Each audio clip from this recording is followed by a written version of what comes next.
we are to find. So where you lead me, I will go. Touch my lips, by your strength I will go. I will go where you lead me, I will go. Where you lead me, who will go for us? I will go. I will go where you lead me, I will go. Where you lead me, here am I. Send me, Lord, I will go.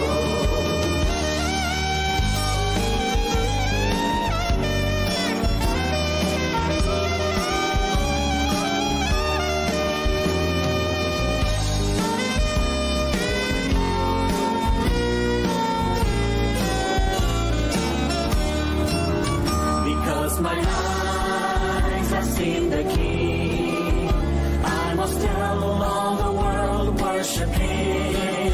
In all the nations, in all the world, where He sends me, yes, I will go. I will go where you lead me, I will go. Where you lead me, who will go for us? I will go. I will go where you lead me, I will go. Where you lead me, here am I. Send me, Lord, I will go. I will go. I will go. Who will go for us? I will go.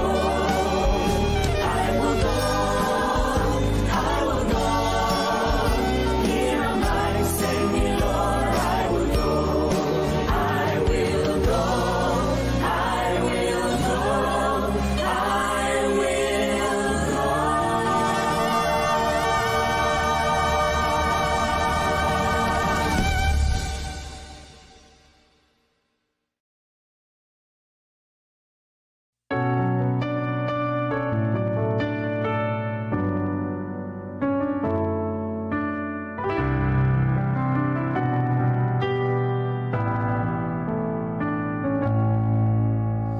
Something in your eyes I see reminds me of what used to be when I was still uncertain of the truth. Sleepless nights that turn to days, alone inside an endless space, counting on someone to see me through. And if there's one thing I know, you were never left alone, 'cause you can always call on Jesus' name. And if there's one thing I pray, it's Jesus helps you find a way to make a change and listen to your heart. God will take away your pain if you choose to let it go. If there's one thing I know, how can I convince your heart His light can find you in the dark, and only He can make your blind eyes see. For if you speak of lost things found, or lives that have been turned around, then tell me who knows better, child, than me. And if there's one thing I know, you were never left alone, 'cause you can always call on Jesus' name. And if there's one thing I pray, it's Jesus helps you find a way to make a change and listen to your heart. God will take away your pain if you choose to let it go. If there's one thing I know, I would never stake my life on any lesser thing than the cross of Christ, where He gave His life to ease my suffering. And if there's one thing I know,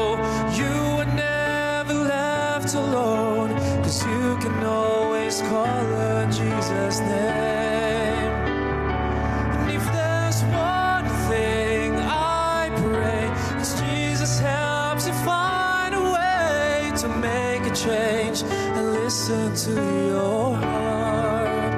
Whoa, whoa, God will take away your pain if you choose to let it go. If there's one thing I know,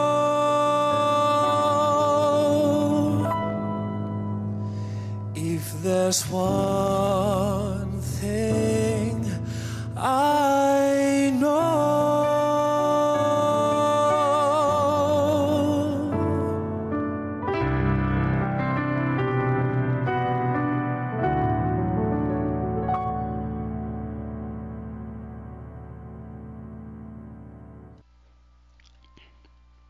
Ayan, salamat po sa magandang awit. Good morning po.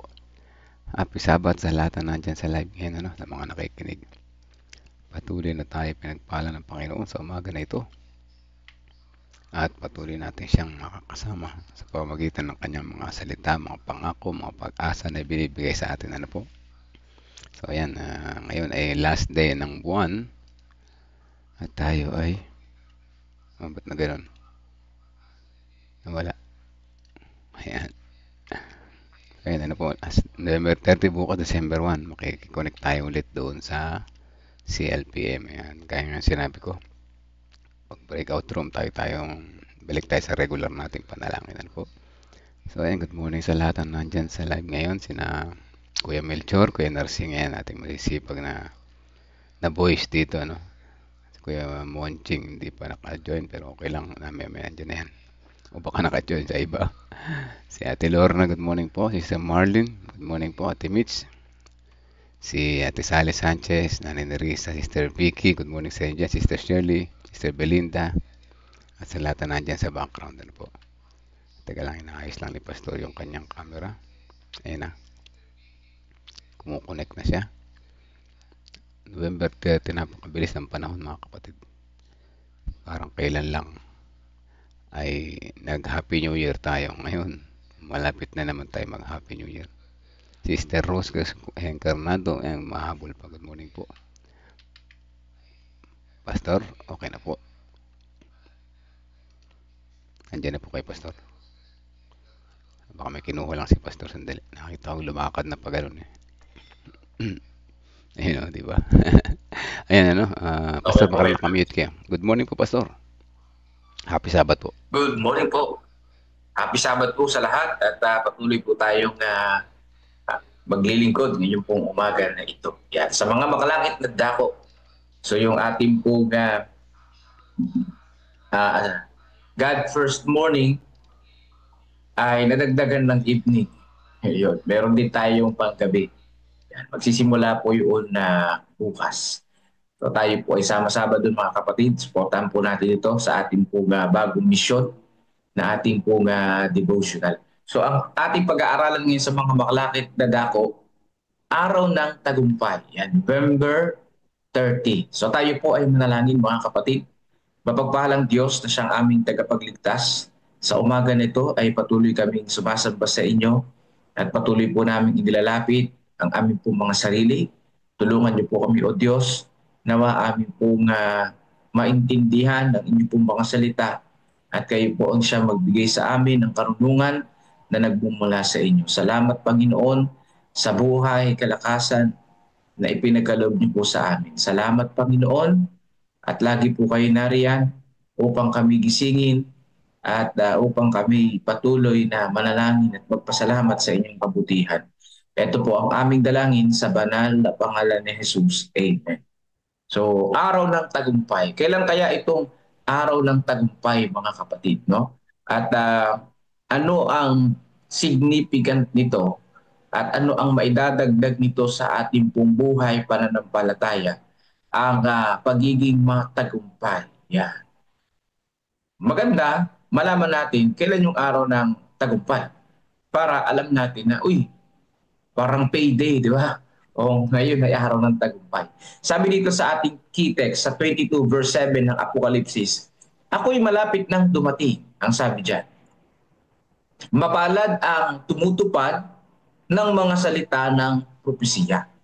Yan po ang sinasabi ng banal na kasulatan. Ang ano po ang sabi? mapalad ang alaman natin para alam natin na kailan, sabi dito, ang araw ng tagumpay, mga kapatid, ay walang iba kundi ang pagdating ng ating pong Panginoong Diyos. Yan.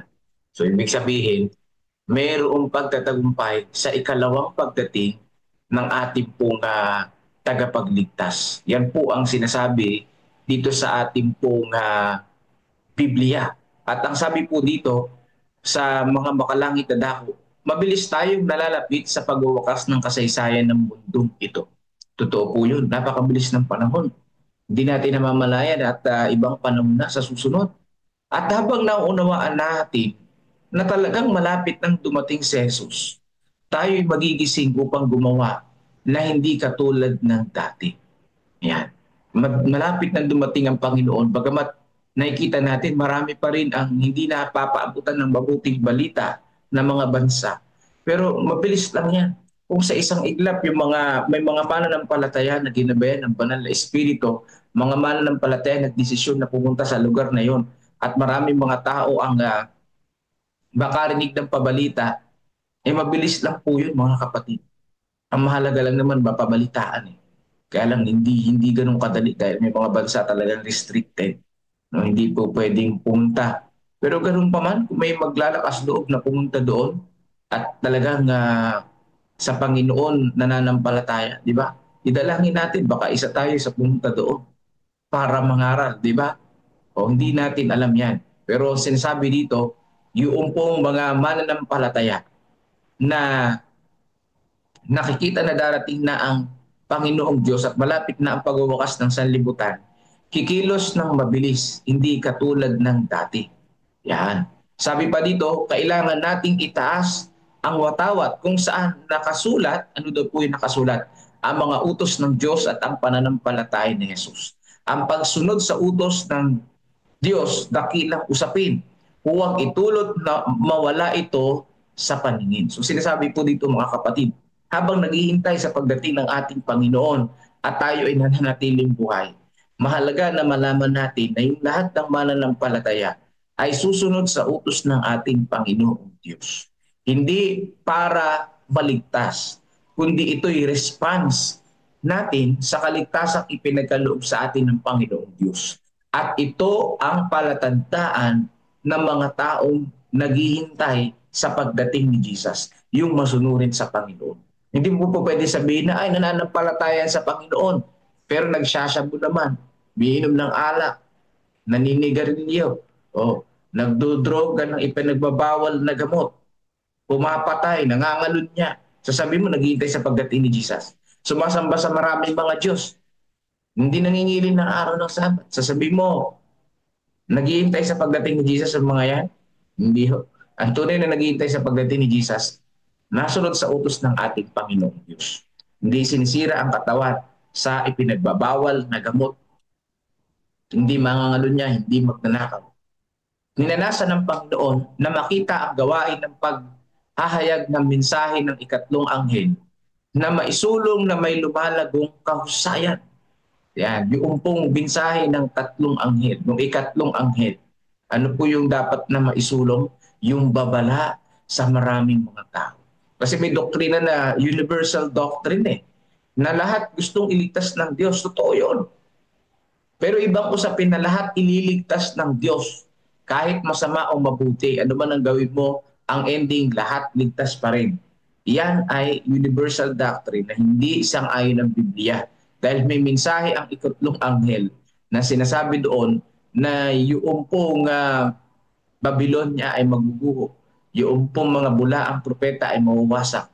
Yung pong mga manggagawa ng hindi maganda, yung pong hindi mananampalataya ay mawawasak sa huling kapanahunan. Masusunog ayon sa banal na kasulatan. Mayroong warning. Ibig sabihin, hindi lahat ililigtas ng Panginoong Diyos. Ang ililigtas lang ng Diyos ay yung sumasampalataya sa Kanya ng tunay. Kung paano gumawa siya sa lahat ng kapanahunan upang magbigay ng tagumpay sa Kanyang bayan, gayon din sa panahong ito. Inaasam niyang dalhin sa matagumpay na katuparan ang Kanyang mga layunin para sa kanyang iglesia. So bawat henerasyon mga kapatid, ito writings ni Mrs. White ay nababasa. Ang Biblia ay nababasa mga kapatid mula Old and New Testament. At ipinahawatig ang ikalawang pagdating ni Jesus. Ipinapahiwatig ang warning. So sa lahat ng panahon at sa mga susunod pa na henerasyon. Well, ang susunod na mga henerasyon ay bandang 2050. Ayan. Yan po ang susunod na mga hinahenerasyon mga kapatid. Bandang 2050 o 2060. Kahit nga sa panahon natin ngayon halos nagsisimula na yung bagong henerasyon. Kahit nung pumasok yung year 2000, yung bagong henerasyon na sobrang high-tech mga kapatid. At sa susunod na panahon, mas lalo pang magiging high-tech. Ating dalangin na dumating na ang Panginoon sa ikalawa ng mabilis. No? Ayon sa kanya pong kalooban. Yan po yung araw ng pagtatagumpay.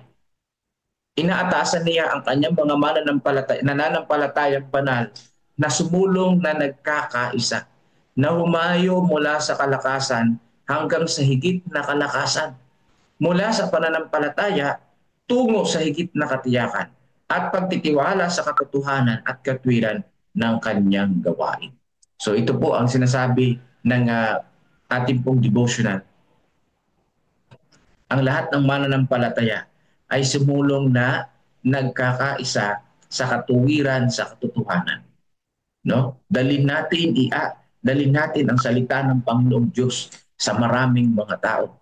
Kailangan nating tumayong matibay na tulad ng bato sa mga tuntunin ng salita ng Diyos, na inaalala na kasama natin ang Diyos upang bigyan tayo ng kalakasan para harapin ang bawat bagong karanasan. Ating panitilihin sa ating mga buhay ang mga tuntunin ng katwiran. So sinasabi po dito mga kapatid na ang batong matibay ay ang ating Panginoong Diyos. Ang salita ng Panginoong Diyos ang ating guide, ang fuel natin sa pananampalataya na ito. At kinakailangan na yung katwiran at katotohanan ay ating panghawakan habang tayo ay nabubuhay. O habang naghihintay tayo hanggang barating natin yung araw ng tagumpay, hawak-hawak at daladala natin yung salita ng ating Panginoong Diyos. Yan. Hawak-hawak nating sinasampalatayanan ang ating Panginoong Diyos. Kaya lang sa buhay natin na ito na maraming mga problema, may mga prayer tayo na hanggang ngayon hindi pa rin sinasagot ng Diyos. May mga suliranin tayo na hanggang ngayon hindi pa rin nalulutas kahit na inilapit natin sa Panginoong Diyos. Para bagang gusto na natin na mag-atheist, no? Maniwala na wala talagang Diyos dahil may mga problema na hindi natin masolusyonan. Well, yan din ang karanasan ng mga atheist, mga nag-atheist na hindi masolusyonan yung kanilang problema. Nananalangin din sila sa Panginoong Diyos pero walang sumasagot sa kanilang panalangin. Ang sekreto doon mga kapatid, maaaring siguradong sinagot na ng Diyos ang iyong panalangin. Kaya lang, hindi ayon sa iyong kalooban. Maaring sinagot ng Diyos ang iyong panalangin ayon sa kalooban ng Panginoon. Sa way ng Panginoong Diyos, hindi sa way po natin. Ayan. Kaya, Panginoon, gusto ko magkaroon ng ganito. Naghihintay ka pero walang sagot. Dininig ng Diyos yung panalangin natin in a different way, mga kapatid. Kaya ang laging dulo ng panalangin natin, Panginoon, hindi ang ibig ko, kundi ang kalooban mo. Yan ang panalangin ni Jesus Christ para hindi tayo ma-disappoint at hindi dumating sa punto na mag-atheist na lang tayo. Huwag na tayong maniwala sa Diyos. Total, hindi naman dinidinig yung panalangin natin Ang ginagawa po kasi natin sa panalangin minsan, inuutusan natin ng Panginoong Diyos as if waiter ang Panginoong Diyos na kung ano ang idalangin natin, yun ang gusto natin na ibigay ng Diyos sa atin. Hindi natin hinihiling, hindi talaga tayo tunay na nanalangin na yung kalooban ng Diyos ang ating idalangin. Kaya nga sa umaga na ito, kinakailangan na hawak natin palagi ang salita ng Panginoong Diyos. Pinanghahawakan natin kung ano ang sinabi ng Panginoong Diyos, hindi kung ano yung nais natin sa buhay. O ating panghawakan na napakabanal ang pananampalatayang pinatutuhanan ng turo at pagpapatibay ng Espiritu ng Diyos mula sa ating pinakaunang karanasan hanggang sa kasalukuyan. So ano po yung pinanghahawakan nating napakabanal? Yung pong pananampalataya na mula pa nung unang panahon hanggang sa kasalukuyan. Ibig sabihin ng mga tao noong unang panahon, nanampalataya din sila na darating si Jesus Christ. Yung mga disciples, darating muli ang ating Panginoon. Kahit nakaakit lang ng Panginoon doon sa langit. Ang pangaral nila, darating muli ang ating Panginoong Diyos. Pero nangamatay na lang sila. Hanggang ngayon, hindi pa dumating ang ating Panginoon. Maaring mga mamatay tayo nang hindi pa dumarating ang Panginoon. Pero, hindi katulad ng mga disciples noon, mas malaki ang chance natin na dumating ang Panginoon na tayo ay buhay pa. No? May mas malaki ang chance natin kaysa sa kanila kasi kaakit lang ng Panginoon doon eh. Mas maraming bansa ang hindi pa napapangaralan kaysa ngayon. Di ba? Mas kaunti na lang ngayon yung mga hindi pa napapaabutan ng mabuting balita. Kaya mas malapit na tayo kaysa sa panahon noon. Yan. O, hindi mo po pwedeng idahilan na ay matagal nang ipinapangaral na darating si Jesus Christ, malapit na hanggang ngayon, wala pa rin. Kung malapit noon, mas malapit na ngayon kasi mas kaunti na lang yung mga bansa na aaralan ng salita ng Panginoong Diyos. Kung naiinip ka sa pagdating ni Jesus, pwede kang mag-apply ngayon sa SSD at sabihin mo, ay pwede rin po ba ako mag-missionary sa mga bansa na hindi pa naabot? Ipapadala ka, no? May training, ipapadala ka. Kung talagang naiinip ka. Kasi sabi ng banal na kasulatan, may pangaral ng mabuting balita sa lahat ng mga bansa, darating ang wakas. No? Darating ang wakas. Di ba? Sabi pa dito, dapat nating pahalagahan ng napakamahal ang gawain na itinataguyod ng Panginoon sa pamamagitan ng kanyang bayan na nag-iingat sa kanyang utos at sa pamamagitan ng kapangyarihan ng kanyang biyaya. Sila'y lalakas at huhusay habang sumusulong ang panahon. Yan. Kapag pinalagahan natin ang pagpapakabanal, itinataguyod natin ang salita ng Panginoong Diyos, naingatan natin ang utos ng Panginoong Diyos, tatagal tayo mga kapatid. Tatagal tayo sa mundong ito na nananampalataya pa rin sa ating tagapagligtas. Pero kung tayo ay pabanjing-banjing at hindi natin pinahalagahan ng kabanalan, hindi natin pinahalagahan ng mga utos ng ating pong Panginoong Diyos, I tell you, hindi tayo tatagal sa paghihintay sa pagdating ng Diyos. Mainit tayo at mawawalan tayo ng gana sa pananampalataya. Bakit? Hindi natin pinahalagahan yung pananampalataya, yung pagpapakabanal. Hindi natin iningatan yung utos ng Panginoong Diyos, yung salita ng Panginoong Diyos. Kaya maiinip tayo. Pero kung nag-i-enjoy tayo sa pagsunod, sa pananampalataya sa Panginoong Diyos, makatatagal tayo sa pananampalataya. Magiging matatag tayo sa pananampalataya. Tuloy-tuloy yung ating pong pananampalataya. Tuloy-tuloy yung buhay natin mananampalataya sa Panginoong Diyos. Nagsisikap ang kaaway na padilimin ang pangunawa ng bayan ng Diyos at pahinain ang kanilang kahusayan. Yan po mga kapatid. Gusto tayong pahinain ng kaaway. Mapahina yung pananampalataya natin. Padilimin yung pangunawa natin sa Panginoong Diyos. Di ba may mga pagkakataon na parang hindi natin maintindihan, bakit Panginoon nangyayari ito sa amin? Di ba Panginoon mas mabuti na buhay si ganito na mangangaral? Di ba mas mabuti na buhay yung ganitong tao na siya'y sponsor sa pangangaral? Hindi ba't Panginoon mas mabuti yung ganito, mas mabuti yung ganyan? Pinadidilim yung pangunawa natin. Nagsasuggest ng mga katanungan na laban sa Panginoong Diyos. Hindi ba't maaari na ano man ang mangyari sa buhay natin, ano man ang mangyari sa kalagayan natin, ano man ang mangyari sa inaasahan natin, hindi ba't mas maganda na ang ating pananampalataya nakatuon sa Panginoong Diyos? Di ba? Sabi dito, yung kausahin natin, paano mapanatiling mapapalakas, mapapanatiling mahusay ang kahusayan natin kapag ginagamit sa gawain ng Panginoon. At sabi pa dito, ngunit kung gagawa sila ayon sa itinuturo ng Espiritu ng Diyos, bubuksan niya ang mga pintuan ng pagkakataon sa kanilang harapan para sa gawain ng pagtatayo ng dating napabayaan ng mga lugar. Kailangan yung kahusayan natin mapanatili sa pamamagitan ng pagpapahintulot natin na gamitin natin ang ating talento sa gawain ng Panginoong Diyos. Ang karanasan nila ay magiging patuloy na paglago hanggang bumaba ang Panginoon mula sa langit na may kapangyarihan at dakilang kalwalatian upang tatakan ang huling tagumpay sa kanyang mga tapat. So, nandito po yung pang 28 nating doktrina, yung growing in Christ. Yung pong patuloy na paglago ay dapat nating nararanasan sa bawat araw. Yan. Para hindi maging mahina yung pananampalataya natin. Para hindi po napapadilim yung ating pangunawa. Bakit, Panginoon? Oh, nauso kasi yung kinuha mo, Panginoon, di ba? Kapag namamatay ang isang tao, nauso kasi yung kinuha na siya ng Panginoon. Para bagang ang Panginoon ang may dahilan kung bakit namatay yung tao na ito. Well, ang sabi ng Biblia, hindi ako naniniwala mga kapatid sa kasabihan na yun na kinuha na siya ng Diyos. Hindi mo kalooban ng Diyos ang mamatay ang tao. Mga kapatid, yan ay nagalakay sa banal na kasulatan. Sa Ezekiel 18:32, walang kasiyahan ng Diyos sa kamatayan ni numan.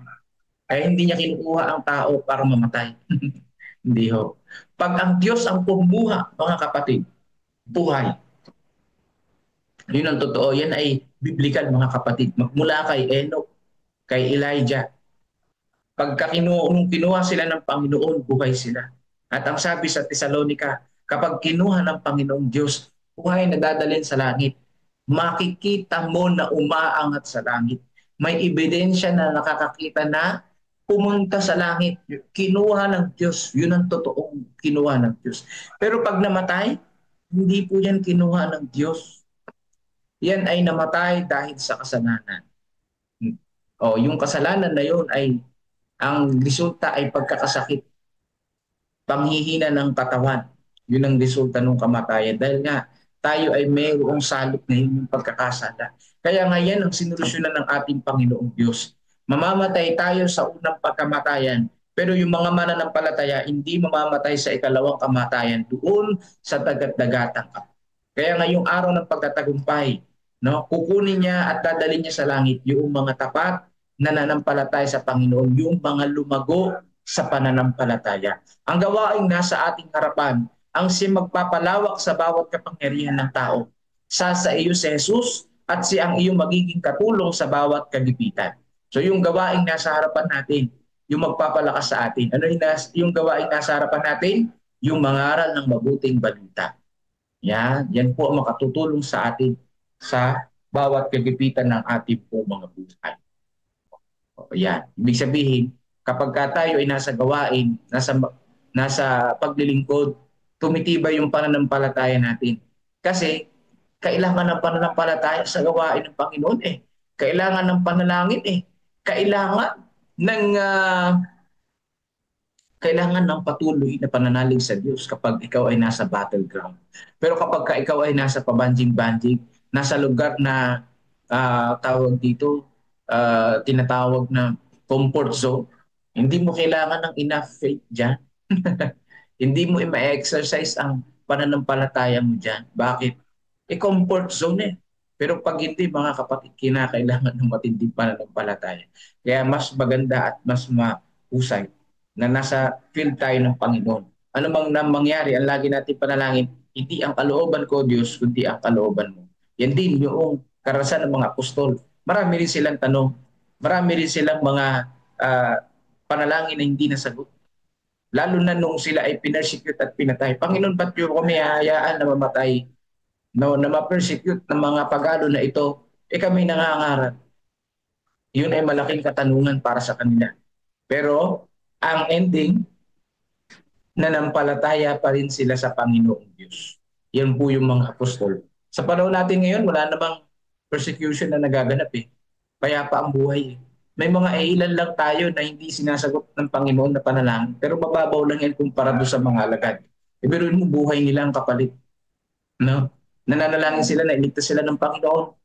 Pero walang dumarating na mga anghel para sila alisin doon sa persecution. Pero nantili pa rin silang matatag at nanampalataya. What a faith, mga kapatid.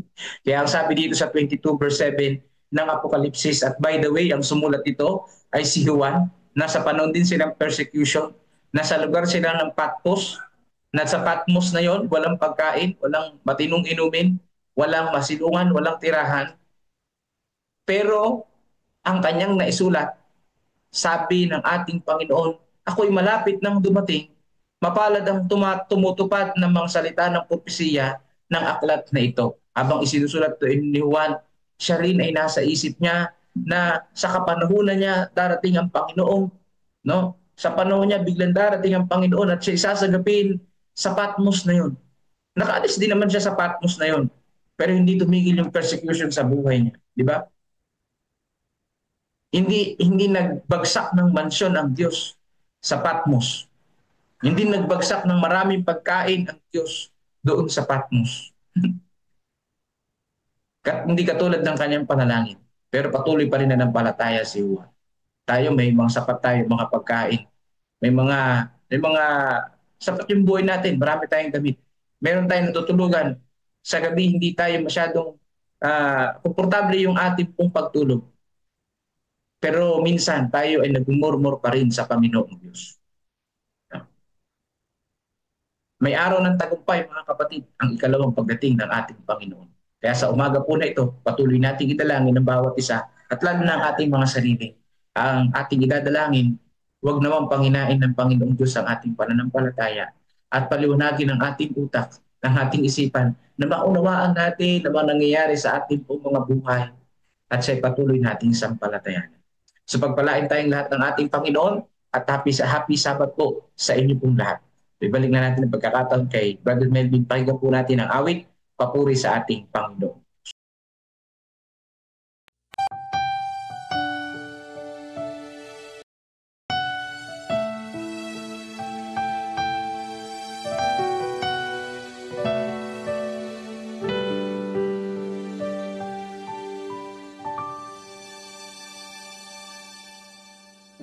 You were the word at the beginning, one with God, the Lord Most High. Your hidden glory in creation, now revealed in you are Christ. What a beautiful name it is! What a beautiful name!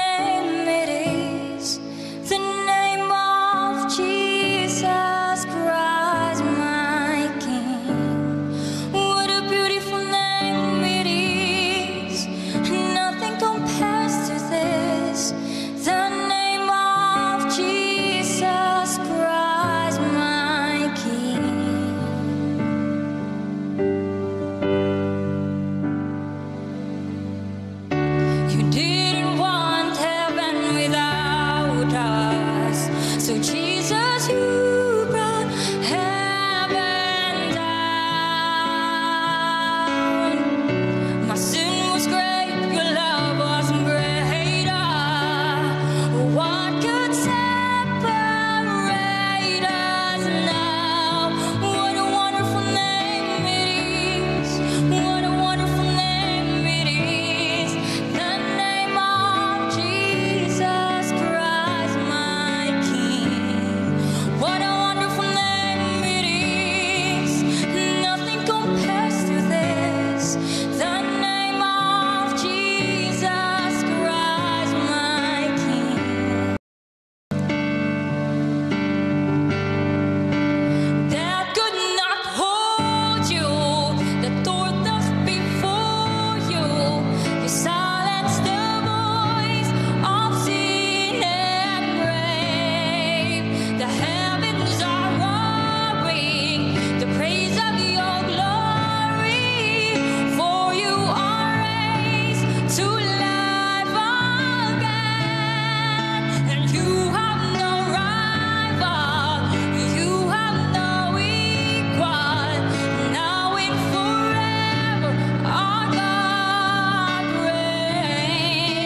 Amen mga kapatid, ano? Salamat po sa magandang awit. What a beautiful name it is, ano? At salamat din Pastor sa napakagandang mensahe sa umaga na ito, araw ng tagumpay. Teka lang, bakit mamaliit ako?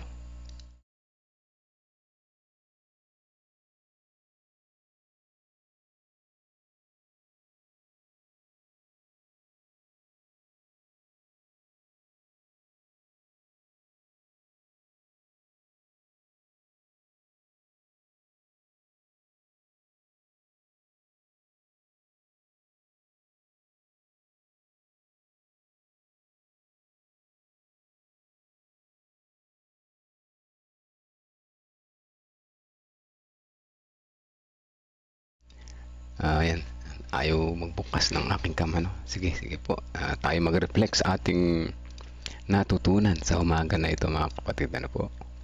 Araw ng tagumpay, ang pagmamadali, una-una yung pagmamadali daw natin, pagmamadali ng paghahayag ng katotohanan ng Diyos. Dapat tayo magmadali. Bakit? Dahil malapit na ang pagdating ng Panginoon. Tunay na malapit na. Tunay na malapit na nandiyan na lahat ng tanda, no? So, kailangan natin magmadali. Lahat makikisangkot, walang saling pusa. So, hindi pwedeng hindi tayo sasali dahil ligtas na tayo. Selfish yung ganun, ano po? Hindi pwedeng dahil ligtas na tayo, hindi na tayo makikilahok. Ano? Tayo magiging selfish. Ano pa? Lakas at pagkakaisa ng pananampalataya. Kailangan natin magkaisa mga kapatid. Hindi tayo magtatagumpay kung tayo ay hindi magkakaisa. Di ba? Hindi tayo magtatagumpay. Dapat tayo nagtutulungan, magkakaisa sa sa pananampalataya, magkakaisa sa mga lakad, magkakaisa sa lahat ng bagay. Magkakaisa sa hinihikayat tayo na magtiwala sa kanyang kapangyarihan sa pamagitan ng pagkakaisa, ano po? Pamagitan ng pagkakaisa.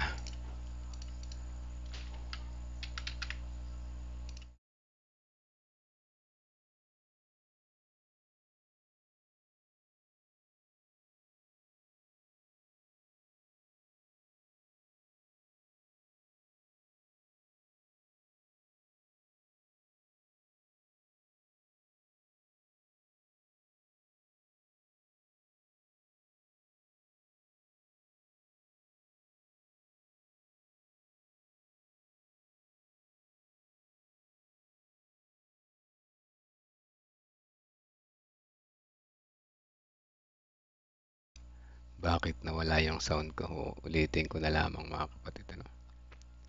Sige, number 1 yun yung pagmamadali. Kailangan tayo magmadali sa pagpapahayag ng katotohanan ng Diyos dahil malapit na ang pagdating ni Jesus. Ayan, di ba? So, kailangan magkaisa talaga, no? Tayo ay number 2 pala, lakas sa pagkakaisa at pananampalataya. So, kailangan daw natin ng pagkakaisa. Magkakaroon tayo ng lakas, makakuha tayong lakas sa pagkakaisa. Yan, ganun, ano? So, bakit kailangan natin magkaisa? Kasi pagka tayo gumagawa ng solo o tinatamad tayo, parang ayaw na, nakakatamad gumawa mag-isa na po. Pero pag marami tayong kasama gumagawa, nagkakaisa, lumalakas ang ating loob, lumalakas ang ating pananampalataya, at malalampasan daw natin yung hamon ng buhay, maraming mga pagsubok. Kaya dapat meron tayong kakampi. Yan. Pag nagkakaisa tayo, kasama natin si Jesus, di ba? So ano pa? Maitataguyod natin yung layunin ni Jesus. Last but not the least, suporta ng Diyos. Kapag tayo ay gumagawa sa layunin niya, nandiyan yung suporta niya. Ang kanyang pangako, tutulungan niya tayo hanggang tayo ay maging masaya sa ating ginagawa na po. Kasi pag hindi tayo masaya sa ating ginagawa, parang useless, ano po. Sabi nga ni Pastor kanina, ang naghihintay sa pagdating ng Panginoon na walang ginagawa ay hindi naghihintay. Naghihintay ka habang ikaw ay gumagawa ng masama. Paano kung naghihintay nun? Hindi, di ba? So, it's a fake news mga kapatid kung naghihintay ka na may ginagawa kang masama or wala kang ginagawa. And sorry po, no sounds pa lang puti nasabi sa akin dito ng aking mga kasama sa bahay. Sige po, tayo manalangin. Meron ba kayong prayer request dyan? No sounds. Okay. May sounds na po. Okay po. Okay, tayo manalangin mga kapatid. Let's pray po.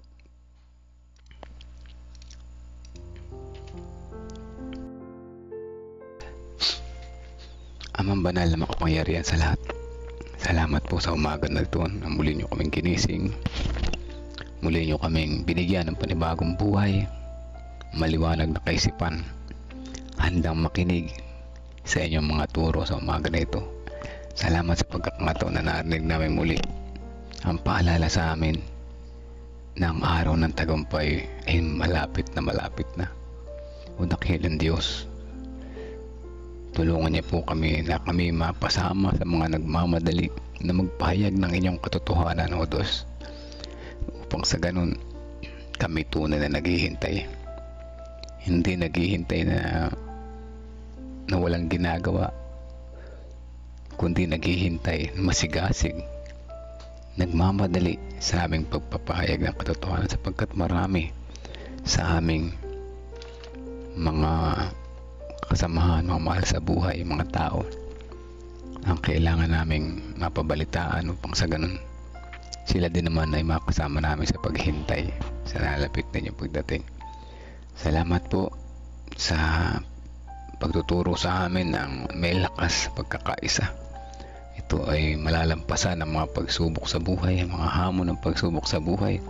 Sa pagkakaisa, magkakaroon kami ng masayang pamumuhay, masayang paggawa habang kami po ay naghahanda at nagbabahagi na inyong mga salita. O dakilang Diyos, salamat sa inyong mga pangako na kami inyong sasamahan, tutulungan sa aming paggawa habang kami naghihintay sa inyo sa lalapit na inyong pagdating. Maraming salamat po sa inyong pag-ibig. Tunay na ramdam po namin ang inyong pagmamahal. Ngunit sa kabila nito, Diyos, kami ito ay makasalanan pa rin. Hihingi po kami ng kapatawaran sa aming mga nagawang pagkukulang at pagkakasala. Sa pagpapatuloy, nais namin isama sa panalangin ang bawat isa na nakikinig ngayon. Samahan po kami sa maghapon na ito sa aming pagsamba, nawa maiiwasan namin ng mga tukso na magpapalayo sa aming atensyon sa inyo.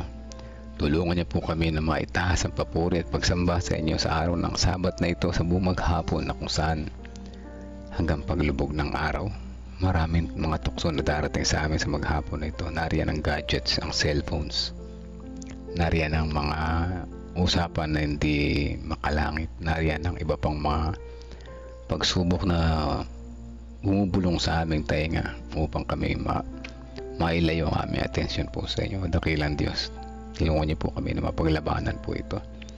Tulungan niyo po kami na magkaroon ng magandang fellowship sa church upang sa ganon kami ay maging masaya, hindi maging mainipin, hindi maging selfish para sa aming sarili lamang. O dakilang Diyos, salamat sa mga aral at tunay na kami ay natatouch, kami nare-remind, kami nare-revive sa mga aral po ninyo. Dalangin din namin na ipabang mga prayer request. Si Ate Sally Sanchez, kanyang kagalingan, ang mama ni Ma'am Karin, kayo din si Tatay Divino Alabanza, Sister Vicky Jimenez, si Ma'am Hazel, mga may pagsubok na pinagdaraanan sa buhay. Kayo din si Melba Tabios Jenson, Irian Memilihor, si Teresita Dairit Reyes, Sister Zenaida Manarang, yung dalawang anak ni Sister Teresita Deres at saka yung kanyang apo, nawa ay makasama niya sa pagsamba, pananampalataya, paghihintay sa inyo. Ngayon din nakagalingan kay Tatay Carlito Tomas, Nanay Juning Alpindo, Sister Ana Rospel Hermino, kay Sister Adel, Tatay Alpindo, kay Tatay Aming Paklib. Patuloy nakagalingan ang aming dalangin para sa kanya. Ang mga nakikinig po ngayon, dalangin din namin ang aming buong sambahayan. Patuloy kaming samahan sa maghapon na ito at ilayo kami sa anumang kapahamakan. Dalangin din po namin ang mga kapatiran na naghihintay ng kanilang munting anghel, sina Brother Kevin, Brother James, Pastor Nelvin, Brother Nico at iba pa. Nawa ito'y pagkaloob nyo sa amin sa tamang oras na iyong layunin. Dalangin din namin ang kalakasan, healing at recovery sa iba pang may mga karamdaman. Sister Dora Magana, Sister Nena Salazar, Pinay Eugenio Javier, si John Paul Cheng, si Jinjin, si Sister Risa Enriquez, si Ate Esther Lopez, si Marilita, Renato Santos, Precious Cabasog, si Princess Jorquina, si Arisi, Janet Ontivero, Gina T. Guzman, Arturo Duque at Erlinda Duque. O dakilang Diyos, ang mga pangalan na ito kasama ng din namin nabanggit At ang laman ng aming puso at isipan namin panalangin sa mga sandali na ito po inyong dinggin. Ayon sa inyong kalooban, ipagkaloob sa amin hindi lang ang aming nais. Salamat sa pagdinig sa aming panalangin at patawarin niyo po kami sa aming mga nagawang pagkukulang at pagkakasala. Ito po ang aming dalangin sa pangalan ni Jesus namin tagapagligtas. Amen. Amen.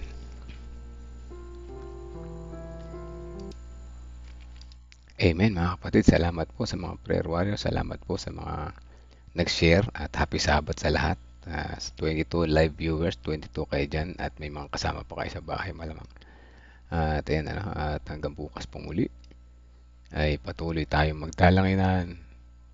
Patuloy tayong matuto, ma-remind, ma-revive, ma-bless sa bawat umaga. Teka muna, nasa yung kanina kong isa-shoutout.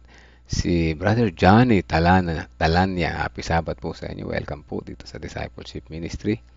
At welcome din po kay Sister Teodora Villapuerte Nerida. Welcome back. Nahiya siya mag-chat pero nakita ni Sister Nani Nerisa na nag-view siya. Yun ang mahalaga, mag-view. At makinig, ma-bless sa bawat umaga. Happy Sabbath po ulit sa lahat mga kapatid. Gayak-gayak na po tayo. Tayo wag magpalate. Pakita natin na may pagbabago sa ating buhay. Maaga na ako magsimba, nakapagbabago na ako. Proud ako niyan. Pagka ganyan, may pagbabago ako nagawa. Proud ako and thank you Lord. Ganun na. Sister Juanita Saikon, welcome po and good morning. Happy Sabbath po sa inyo. Ay inaasahan namin na muli kayo makasama sa bawat umaga po. Yung mga ating mga new commenters, alam ko nakikinig na sa background pero nahihiya lang mag-comment po. Welcome po. And ang oras ay 5:56 ng umaga. May oras pa para gumayak. At ayusin ang lahat ng gamitin sa maghapon. Mag-potluck, di ba? Masaya sa potluck, sa totoo lang masaya. Meron bonding ang bawat isa. Iwasan lang natin yung marites kasi masama yun. Isipin natin paano tayong lalago. Yun ang isipin din pag-usapan natin sa potluck. Paano ba natin ma-encourage yung bawat isa? Bulungan natin yung katabi natin. Uy, gusto mo ba magbago? Magbago tayo. Agahan natin. Mag-potluck tayo palagi. Di ba? Di ba? Maganda banding yung potluck. So, wag na yung marites, Ayan, hanggang bukas po muli mga kapatid. Ganito ring oras, alas 5 ng umaga hanggang 5:30 pala, 5:30 hanggang alas 6. God bless po sa bawat isa.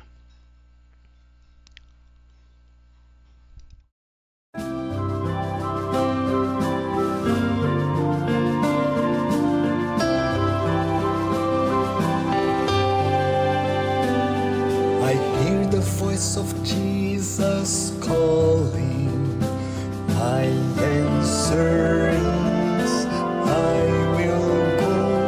I see the need of people crying. My answer is, I will go. I go to share the message of love. I go to share the blessed hope. But if I get discouraged, I call to Jesus' help.